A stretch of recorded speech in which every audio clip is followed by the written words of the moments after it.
Most national parks across the country remain closed due to the partial government shutdown. Now, that hasn't stopped all tourists from visiting. Hundreds of people reportedly scaled fences to play in the dunes at New Mexico's White Sands National Monument over the holidays. Before the shutdown, lawmakers proposed a bipartisan bill to make White Sands America's next national park. Mark Strassmann went to New Mexico to check out the desert oasis. This is the most pristine beach in the world. It's constantly moving, growing, evolving, changing. This place, it encourages you and rewards you to look deeper. The landscape is otherworldly. 275 square miles of sugar white sand. The sand is perfect.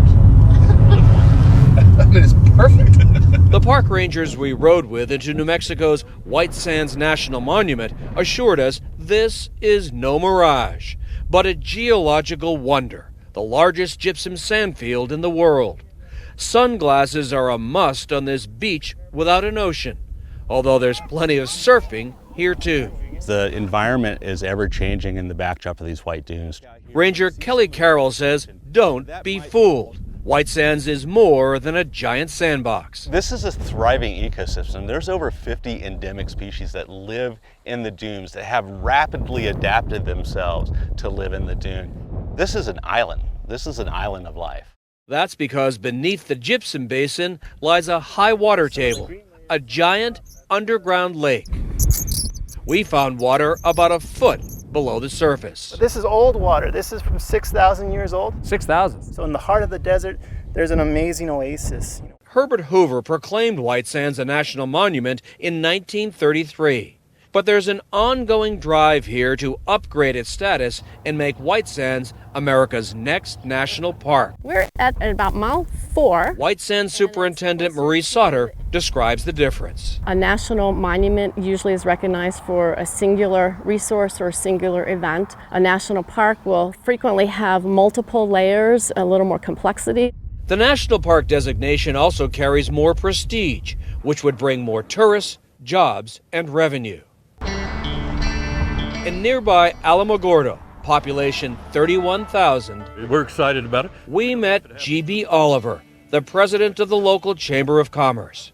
Studies show turning White Sands into a national park could mean an extra 100,000 visitors a year, an economic windfall of up to $7.5 million for the region. National parks just have that much more recognition. People are in the habit of looking for those and going to them and visiting them.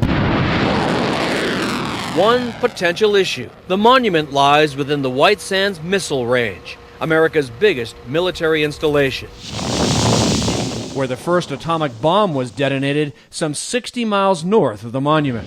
The Department of Defense and the Park Service had competing interests, but agreed to create a national park with a series of proposed land swaps. The real pitfall is something else. America has 60 national parks. Almost half were once national monuments, just like White Sands. Creating a national park requires congressional approval. The challenge is that these days, Congress can agree on very little. New Mexico Senator Martin Heinrich introduced the bill to designate White Sands as a national park. They know when they go to a national park that they should expect something special. And I think White Sands meets the bill as well as anything I've ever seen. But Senator Heinrich also knows politics in Washington can feel like a clash of the Transformers. This scene was filmed at White Sands. So what are the odds then of this happening? I think the odds of this happening are very high. I think the question is when. And it may take 6 months or it may take a few years, but there will be a White Sands National Park. White Sands may have a lesson for polarized lawmakers about the dynamic of change.